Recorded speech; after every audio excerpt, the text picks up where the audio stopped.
Hi friends, welcome back to our channel. So வருகின்ற September 7ஆம் தேதி சந்திர கிரகணம். வழக்கத்துக்கு மாறாக ஒரு அற்புதமான நிகழ்ச்சி தாங்க இந்த சந்திர கிரகணம் அன்று நடைபெற போகின்றது. அதாவது ரத்த நிலவை, அதாவது பிளட் மூனை பார்க்கக்கூடிய வாய்ப்பை நமக்கு இந்த சந்திர கிரகணம் வழங்கப் போகின்றது. அது எப்படி நம்ம இதை பார்க்க போகின்றோம், அதற்கான காரணம் என்ன அப்படின்றத பற்றி நம்ம வீடியோவில் ஃபுல்லாக பார்க்கலாம் ஃப்ரெண்ட்ஸ். இந்த சந்திர கிரகணத்தின் போது நம்ம என்னென்ன செய்தால் நமக்கு பலன்கள் கிடைக்கும், என்ன செய்யக்கூடாது அப்படின்றத பற்றியும் பார்க்கலாம். ஸோ வீடியோ ஸ்கிப் பண்ணாமல் ஃபுல்லாக பாருங்கள். பிடிச்சதுன்னா நம்ம சேனலை சப்ஸ்கிரைப் பண்ணி லைக் பண்ணிக்கோங்க. ஸோ வாங்க ஃப்ரெண்ட்ஸ், சந்திர கிரகணம் எப்படி நிகழ போகின்றது, அதுக்கான காரணம் என்ன அப்படின்றத பார்க்கலாம்.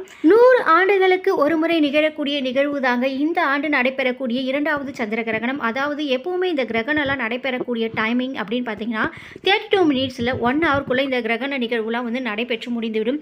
ஆனால் வழக்கத்துக்கு மாறாக இந்த ஆண்டு பார்த்தீங்கன்னா முழு சந்திர கிரகணம் நடைபெறக்கூடிய நேரம் அப்படின்னு பார்த்தீங்கன்னா 2 ஹவர்ஸ்லேருந்து 3 ஹவர்ஸ் வரையும் நடைபெற போகின்றது.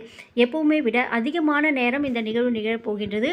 ஒரு ரத்த நிலவை பார்க்கக்கூடிய காட்சியை இந்த பூமி நமக்கு வழங்க போகின்றதுங்க.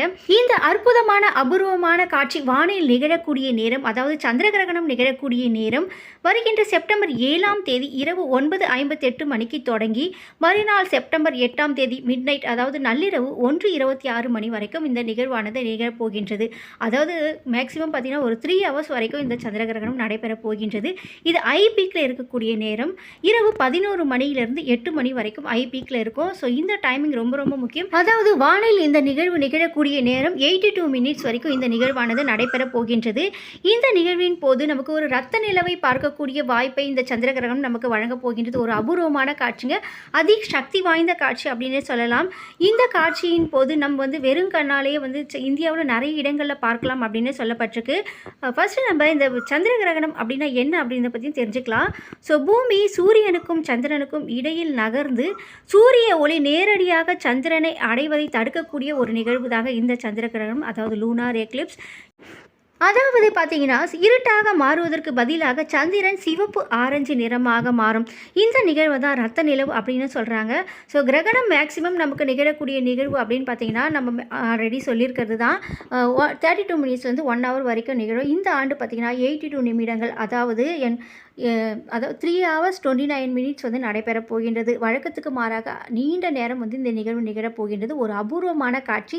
இந்தியாவிலும் நிறைய இடங்களில் இதை நம்ம வெறும் கண்ணாலே பார்க்கலாம் அப்படின்னு சொல்லியிருக்காங்க.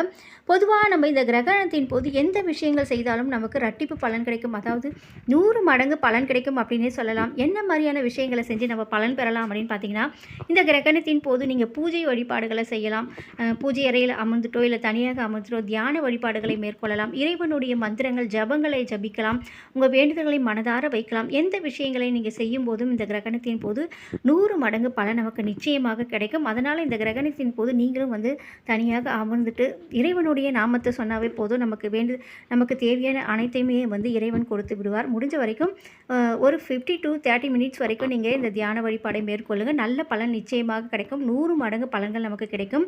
இந்த ஆண்டு இரவு தான் வந்து இந்த சந்திர கிரகணம் நடைபெற போகின்றது அப்படின்றதுனால ஸோ வெளியே வருவதற்கான சான்சஸ் அவ்வளோ இருக்காது. கண்டிப்பாக கர்ப்பிணி பெண்கள் வெளியே வரக்கூடாது அப்படின்னு சொல்லுவாங்க. ஸோ வர வேண்டிய வாய்ப்புகள், அதாவது சான்சஸ் இருந்து செக்கப்புக்கு போகணும், இல்லை டெலிவரி டைம் பெயின் வந்துடுச்சு அந்த மாதிரி டைமில் நீங்கள் வெளியில் போகணும் அப்படின்னா நீங்கள் சேஃப்டியாக உங்களை ஒரு துணியால் நல்லா கவர் பண்ணிவிட்டு நீங்கள் வெளியில் போகலாம், செக்கப்புக்கு போகலாம். ஸோ அது மட்டும் இல்லை ஃப்ரெண்ட்ஸ், இந்த டைமில் இந்த கிரகண டைமில் நீங்கள் சாப்பிடக்கூடாது அப்படின்னு சொல்லுவாங்க. ஸோ அதுக்கான முக்கியமான காரணமும் இருக்குது. இந்த கிரகணத்தின் போது பார்த்திங்கன்னா நம்ம சாப்பிடக்கூடிய ஃபுட்டெல்லாம் வந்து டைஜஷன் ஆகாது சீக்கிரத்தில். அதனால தான் வந்து சாப்பிடக்கூடாது அப்படின்னு சொல்லுவாங்க. தண்ணியெல்லாம் குடிக்கக்கூடாது அப்படின்னு சொல்லுவாங்க. தண்ணியெல்லாம் நீங்கள் தாராளமாக குடிக்கலாம். ஸோ அதாவது நம்ம ஈஸியாக வந்து டைஜஷன் ஆகக்கூடிய ஃபுட்டை எடுத்துக்கலாம். அதாவது நான்வெஜ்லாம் வந்து டைஜஷன் ஆக டைம் எடுக்கும். ஸோ அந்த மாதிரி ஃபுட்டெல்லாம் அவாய்ட் பண்ணிவிட்டு ஈஸியாக வந்து டைஜஷன் ஆகக்கூடிய ஃபுட்டெல்லாம் தாராளமாக எடுத்துக்கலாம். ஸோ இந்த காரணத்துக்காக தான் வந்து ஃபுட்டெல்லாம் வந்து கிரகணத்தின் போது எடுத்துக்கக்கூடாது அப்படின்னு சொல்லியிருக்காங்க. ஸோ அதுவே காலப்போக்கில் நம்ம ஃபுட்டை எடுத்துக்கக்கூடாது, சாப்பிடவே கூடாது அப்படின்னு சொல்லிட்டாங்க. அது மட்டும் இல்லை, நம்ம இந்த கிரகணத்தின் போது நம்ம சமைச்சு வச்சிருந்த உணவுகள், வீட்டில் இருக்கக்கூடிய மளிகை பொருட்களெல்லாம் வந்து தர்பண புல் இல்லைனா துளசி போடுவது வழக்கம். அதுவும் எதுக்காக பார்த்தீங்கன்னா அறிவியல் ரீதியான காரணம் அதுக்கு ஒன்றுமே இல்லை. ஸோ நம்ம முன்னோர்கள் சொல்லி வச்ச ஒரு நம்பிக்கை தான். நம்ம அந்த சூரிய கதிரோட தாக்கம், அதாவது தாக்கி இருக்கும் அப்படின்றதுக்காக தான் அந்த உணவுலலாம் வந்து தர்பண புல் துளசி போட சொல்லியிருக்காங்க. ஸோ இது வந்து அறிவியல் ரீதியாக நிரூபிக்கப்படவில்லை, நம்ம முன்னோர்கள் சொல்லி தந்த ஒரு விஷயம்தான். ஸோ இதை ஃபாலோ பண்ணுறவங்க ஃபாலோ பண்ணிக்கோங்க. ஸோ இதில் நம்பிக்கை இல்லை அப்படின்றவங்க இதை நீங்கள் அவாய்ட் பண்ணிக்கலாம். மேக்ஸிமம் இந்த கிரகணத்தின் போது நீங்கள் 100 மடங்கு பலன் தரக்கூடிய நல்ல விஷயங்களை செஞ்சு பலன் பெறுங்க. கிரகணம் நடந்து முடிஞ்ச பிறகு நீங்கள் எப்போதும் போல் நீங்கள் கல்லுப்பு சேர்த்து வீடெல்லாம் தொடச்சிக்கோங்க. ஸோ கல்லுப்பு ஒரு மகத்துவமானது. எப்போவுமே நம்ம கடல் தண்ணியில் குளிக்கிறது நல்லது அப்படின்னு சொல்லுவாங்க.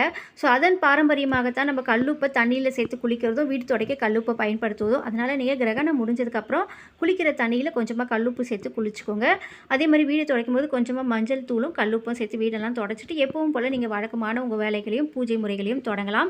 ஸோ இந்த வீடியோ பிடிச்சா லைக் பண்ணி ஷேர் பண்ணிக்கோங்க. இந்த மாதிரியான இன்ஃபர்மேஷன்லாம் தெரிஞ்சுக்கணும் மறக்காமல் சப்ஸ்கிரைப் பண்ணிக்கோங்க. நெக்ஸ்ட் வீடியோவில் உங்களை சந்திக்கிறேன். தேங்க்ஸ் ஃபார் வாட்சிங்.